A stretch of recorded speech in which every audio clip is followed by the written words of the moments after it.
Hello friends.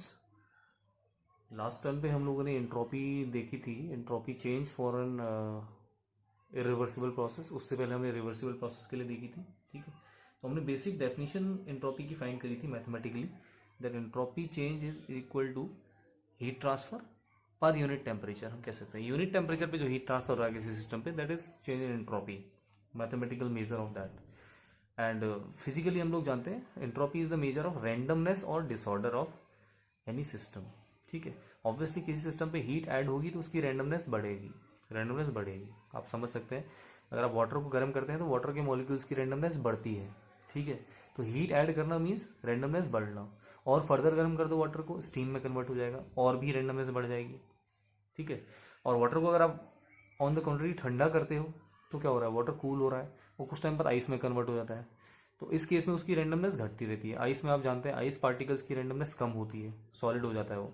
Liquid की randomness ज़्यादा होती है। ठीक है, वेपर की रैंडमनेस सबसे ज़्यादा होती है। तो जैसे जैसे हीट ऐड हो रही है वैसे वैसे रैंडमनेस बढ़ रही है। हम काफ़ी इजीली इसको देख सकते हैं। ठीक है, तो entropy is the measure of randomness physically, and mathematically it is heat supplied per unit temperature to the system. Okay, mathematically. तो अब आज हम देखने जा रहे हैं entropy change for an ideal process. Entropy change for an ideal process, for an ideal process. अब देखिए, आइडियल प्रोसेस की बात आ गई तो आइडियल मतलब रिवर्सिबल प्रोसेस की बात हो रही है। आइडियल मतलब रिवर्सिबल, आइडियल का मतलब ही रिवर्सिबल है खुद ही, रिवर्सिबल प्रोसेस। तो अब जितने भी एंट्रोपी चेंज हम फाइंड करेंगे वो सब रिवर्सिबल प्रोसेसेस के लिए फाइंड करेंगे। ठीक है, कैसे फाइंड करेंगे एंट्रोपी चेंज? एक्चुअली हम लोगों ने अभी एक इक्वेशन लिखी थी, डी एस आइडियल एक रिवर्सिबल प्रोसेस की D S is equal to क्या होता है, डेल क्यू अपॉन टी। ये होता है रिवर्सिबल प्रोसेस के लिए, D S is equal to del Q upon T. ठीक है, इसी को अगर हम क्रॉस मल्टीप्लाई कर दे तो हमें मिलेगा del Q equal to T D S, T D S, del Q equal to T D S. तो अगर आप कोई भी अगर टी एस डायग्राम आपको दिया हुआ है, temperature entropy diagram T D S, ये दिया हुआ है T D S, T S diagram 1 to 2, तो इसका जो एरिया होगा, area below the T S diagram, area below the T S diagram, ये क्या रिप्रेजेंट करेगा, ये हीट ट्रांसफर को रिप्रेजेंट करेगा। ये एरिया डेल क्यू होगा। जैसे वहां पे जो पीवी डायग्राम का एरिया था, PV diagram below the area below the PV diagram, वो क्या रिप्रेजेंट करता था, वो रिप्रेजेंट करता था वर्क को, वर्क डन को। ठीक है, डिस्प्लेसमेंट वर्क को। वैसे ही यहाँ पे टीएस डायग्राम का area below the TS diagram, वो रिप्रेजेंट करता है हीट को, हीट ट्रांसफर को। ठीक है, ये चीज आपको काफी क्लियरली से दिख रही है, del Q equals to TDS. ठीक है, तो it is analogous to PV diagram. जैसे पीवी डायग्राम में एरिया से वर्क फाइंड होता था, टीएस डायग्राम में एरिया से हीट फाइंड होगी। So this is just for information. ठीक है, इन्फॉर्मेशन के लिए बता दिया मैंने। अब हम देखते हैं del Q equal to TDS. अब हम लोग देखिए, ये सेकेंड लॉ का एक कंक्लूजन है, del Q equal to TDS, क्योंकि ये सारी बातें जो आई है, एंट्रोपी जो आई है, वो सेकेंड लॉ से आई है। सेकेंड लॉ से सारी बातें हमें पता चली। ठीक है, सेकेंड लॉ को ही जब हमें आगे बढ़ाया तो क्लॉसियस इनइक्वालिटी मिली। क्लॉसियस इनइक्वालिटी से हमें ये पता चला D S equal to del Q by T. So del Q equal to T D S, ये आता है सेकेंड लॉ से। और फर्स्ट लॉ हम ऑलरेडी जानते हैं। फर्स्ट लॉ जो हमने पढ़ा था वो बताता है del Q equal to D U plus del W. अब यहाँ पे डेल क्यू की वैल्यू रख दो, अगर हम दोनों को कंबाइन कर लें फर्स्ट लॉ और सेकेंड लॉ, तो हमें मिलेगा T D S equal to D U plus del W. अब आप लोग जानते हैं T D S equal to D U क्या होता है, M C V D T. अगर डी टी चेंज हो रहा है किसी प्रोसेस के दौरान, सी वी उसकी specific heat at constant volume है, एम मास है, तो T D S equal to M C V D T plus del W क्या होता है, P D V, P D V. ठीक है, अब इससे हम लोग अपना एंट्रोपी चेंज फाइंड आउट कर सकते हैं। एंट्रोपी चेंज कैसे फाइंड आउट होगा, D S is equal to M C V D T upon T plus P D V upon T. है कि नहीं है, ये क्लियर है कि नहीं है, P D V upon T. Simple सा मैंने क्या किया, टी से डिवाइड कर दिया। अब मुझे एंट्रोपी चेंज निकालना है, तो अल्टीमेटली मुझे इसको इंटीग्रेट करना है, इंटीग्रेट करना है इसको। ठीक है, बट इंटीग्रेट करने से पहले एक काम मैं करूंगा, ये देखो ये v का टर्म है यार, डी वी, और ये पी और टी के टर्म है, तो मैं चाहूँगा इस टर्म्स को वी में कन्वर्ट कर दूँ, ठीक है। तो हम लोग एक इक्वेशन जानते हैं, और ये M C V D T upon T, यहाँ कोई दिक्कत नहीं है, यहाँ तो टेम्परेचर के टर्म्स में ही है। टी के रिस्पेक्ट में आप ये टी के डी टी के रिस्पेक्ट में अगर आप इंटीग्रेट करेंगे तो कोई इशू नहीं आएगा। यहाँ पे डी वी अपॉन टी है तो यहाँ प्रॉब्लम है। तो एक काम करता हूँ, we know that P V equals to M R T, already हमें पता है P V equals to M R T होता है, ठीक है, from the ideal gas equation. तो देखो P अपॉन टी बराबर क्या होगा, M R upon V, P upon T equals to M are upon V, होगा कि नहीं होगा, बहुत सिंपल सी बात है इस इक्वेशन से, ठीक है। तो ये P अपॉन टी वैल्यू मैं यहाँ पे पुट कर ले रहा हूँ, यहाँ पे P अपॉन टी की value M are upon V. तो देखते हैं D S is equals to M C V D T upon T plus M are upon V D V, कोई इश्यू तो नहीं है। अब इसको इंटीग्रेट कर लेंगे हम लोग, इसको इंटीग्रेट कर लेंगे, ठीक है, इंटीग्रेट कर लेते हैं। सो और integrating S2 minus S1 change in entropy is equal to, मतलब ds को अगर आप इंटीग्रेट करोगे 1 से 2 पे तो मिलेगा S2 माइनस S1 बराबर क्या आएगा, integration M C V D T upon T 1 to 2, ठीक है। लिमिट में क्या करोगे आप, जो भी जिसके रेस्पेक्ट में इंटीग्रेट हो रहा है उसी की लिमिट भी रखी जाती है, ठीक है, उसी की वैल्यू रखी जाती है लिमिट में। तो यहाँ पे इंटीग्रेशन के बाद टी की वैल्यू T1 से T2 तक इंटीग्रेट करोगे आप इसको, ठीक है, T1 T2 those will be the final initial and final values, plus M are upon V D V 1 to 2 initial state to final state, ठीक है। ये तो क्लियर होगा सबको शायद, ये सब आएगा, ठीक है। अब इसके बाद इसको आगे हम सिंप्लीफाई कर देते हैं। तो S2 minus S1 will be change in entropy S2 minus S1 will be equals to, देख लेते हैं हम लोग,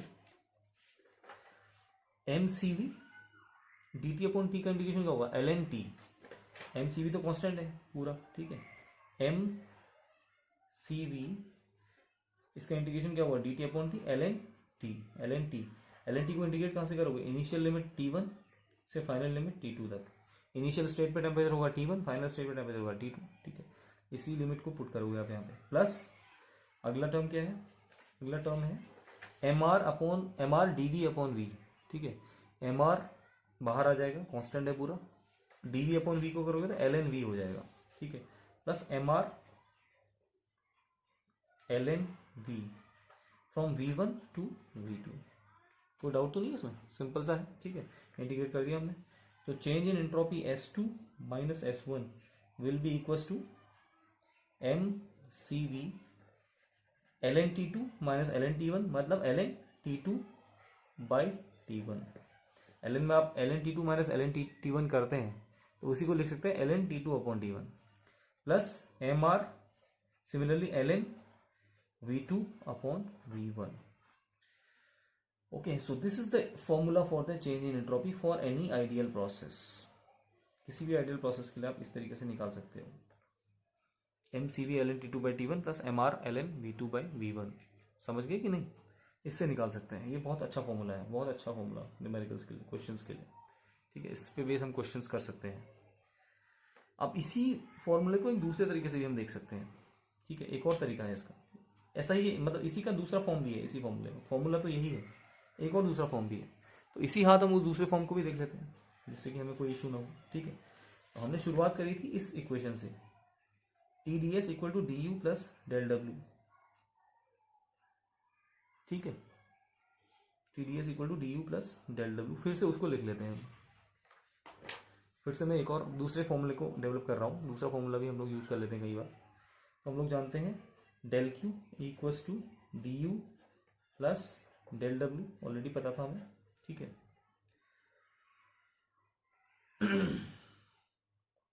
इसी को लिख सकता हूं मैं, डेल क्यू क्या है, T D S is equals to D U plus del W, ठीक है, डेल डब्ल्यू मतलब पी डी वी, ठीक है। तो T D S is equals to D U plus P D V. ठीक है, इसको ही मैं ये भी लिख सकता हूँ बराबर D U plus P D we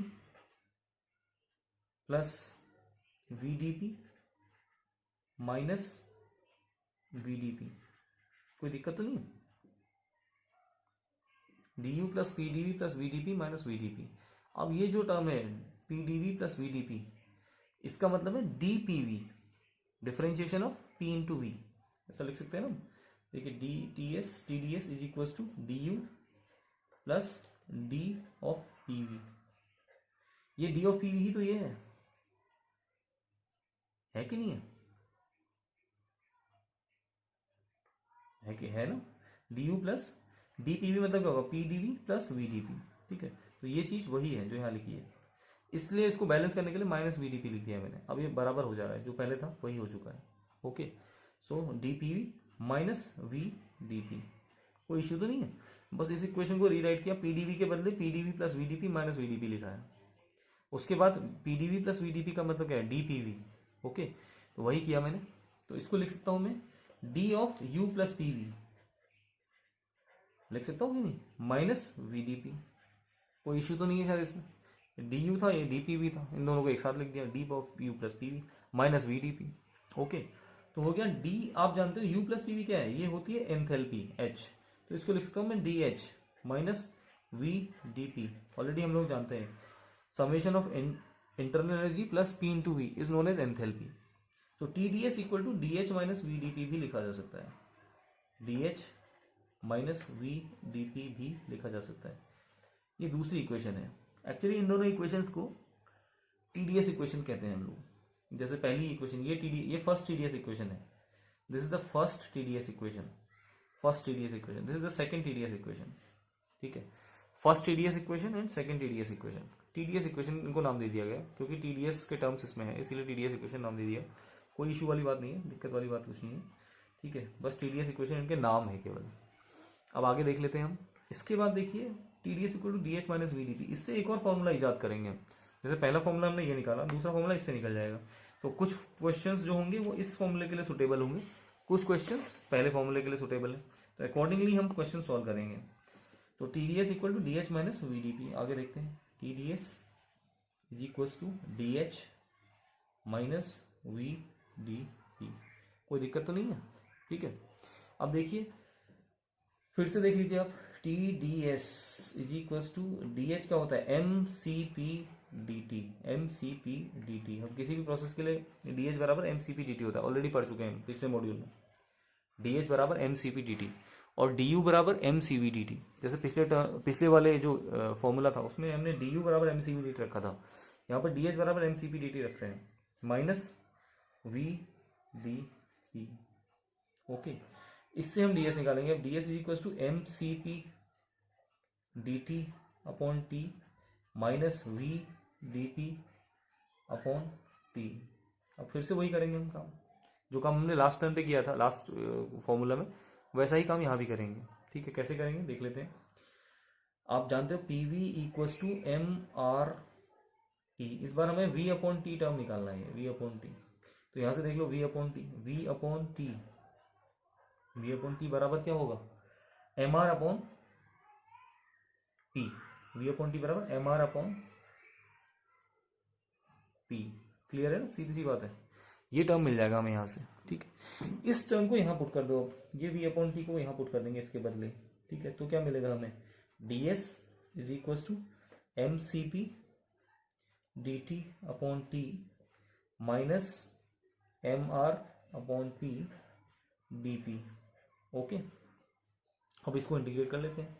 S2 minus S1 change in entropy बराबर integration of ds from state 1 to state 2 is equal to integration of M C P D T by T from state 1 to state 2 minus integration of this term M are upon P D P. Okay, तो अब ये बहुत आसान है, जैसे हमने किया था अभी वैसे ही अभी भी कर लेंगे। S2 minus S1 change in entropy बराबर एम सी पी, देखिए ln T2 बाई T1, फिर से वही मिलेगा M C P ln T2 upon T1, जैसे लास्ट वाले फॉर्मूले में हुआ था, माइनस देखिए dP by P ln P mR ln P2 by P1. So this is another important formula, ये दूसरा फॉर्मूला है, ठीक है. तो सपोज आपको कोई प्रोसेस दी हुई है जिसमें गैस का मास दिया हुआ है, ठीक है, और आपको इनिशियल टेम्परेचर दिया हुआ है, फाइनल टेम्परेचर दिया हुआ है प्रोसेस के दौरान. प्रोसेस में इनिशियली कुछ टेम्परेचर होगा, फाइनली कुछ टेम्परेचर होगा, ठीक है, और आपको इनिशियल प्रेशर दिया हुआ है और फाइनल प्रेशर दिया हुआ है. Then you have to use this formula for finding the change in entropy during the process, ठीक है. तो आप इस फॉर्मूले से इजीली अपना change in entropy find out कर लेंगे. अगर वहीं आपको दूसरा जो फॉर्मूला था, दूसरा फॉर्मूले को भी देख लेते हैं हम. दूसरे फॉर्मूले में आपको सपोज कोई एक प्रोसेस दी हुई है, उस प्रोसेस का इनिशियल टेम्परेचर भी दिया है, फाइनल टेम्परेचर भी दिया है, ठीक है. अब यहाँ पे इनिशियल वॉल्यूम दी हुई है और फाइनल वॉल्यूम दी हुई है, तब आप ये फॉर्मूला यूज करेंगे, ठीक है. Then this formula is to be used. So दोनों फॉर्मूला यूज करके आप लोग अपनी change in entropy find out कर सकते हैं फॉर वेरियस आइडियल प्रोसेसेस. बहुत सारी आइडियल प्रोसेस के लिए आप निकाल सकते हैं, ठीक है. तो इस पे बेस्ड बहुत सारे क्वेश्चंस होते हैं जिसपे आपको कोई प्रोसेस दी होती है, कोई गैस दी हुई है, उसका इनिशियल टेम्परेचर दिया हुआ है, फाइनल टेम्परेचर दिया हुआ है, ठीक है, इनिशियल वॉल्यूम दी है, फाइनल वॉल्यूम दी है, ठीक है. या बोल दिया कि एक गैस इस तरह से एक प्रोसेस हो रही है, गैस में आइसोकोरिक हो रही है, आइसोबैरिक हो रही है, वट. तो आपको इनिशियल कुछ पैरामीटर्स दिए हैं, कुछ फाइनल पैरामीटर्स दिए हैं, जो नहीं दिए हैं वो आप फाइंड आउट कर सकते हैं. देन आपसे पूछ रहा है कि what will be the change in entropy, then you can easily find out the change in entropy in that case also, ठीक है. तो इस तरह के जो भी केसेस होंगे उसमें यही फॉर्मूले आपके यूज होंगे फॉर आइडियल प्रोसेस. ये फॉर्मूले आइडियल प्रोसेस के लिए यूज होते हैं, बहुत इंपॉर्टेंट फॉर्मूले हैं. इस पे बेस्ड क्वेश्चंस और ये derivation both are important, okay. So this is the derivation also for entropy change for an ideal process. So this is derivation also entropy change for an ideal process. तो किसी भी ideal process के लिए आप इस तरीके से निकाल सकते हो. शुरू में हम लोगों ने ये लिया था heading, entropy change for an ideal process. तो ये दो तरह से हमने देखा, दोनों तरह से, दोनों ही सही है, दोनों ही आपके तरीके हैं, ठीक है. तो this was the entropy change for an ideal process. अब हम लोग क्वेश्चन देख लेंगे इसका, ठीक है. क्वेश्चन हम लोग देख लेंगे, तो क्वेश्चन करने के बाद हमें काफ़ी हद तक ये कंफर्म हो जाएगा, ठीक है. अभी तो हम लोगों ने कॉन्सेप्ट देख लिया है, क्वेश्चन इसमें हमें देखना पड़ेगा अभी. तो नेक्स्ट उसमें हम लोग इसका क्वेश्चन देखेंगे, ठीक है. तो इसको आप लोग समझ लीजिए, ये बहुत इंपॉर्टेंट है एग्जाम पॉइंट ऑफ व्यू से भी, क्योंकि एग्जाम में कई बार ये डेरिवेशन ही पूछा जाता है, कई बार पूछा जा चुका है किसी भी एग्जाम में, कई UPTU, NITs, IITs, ओके, के एग्जाम्स में फर्स्ट ईयर के बहुत जगह पूछा जा चुका है. And even in second year thermodynamics also वहाँ भी पूछा जाता है, ओके.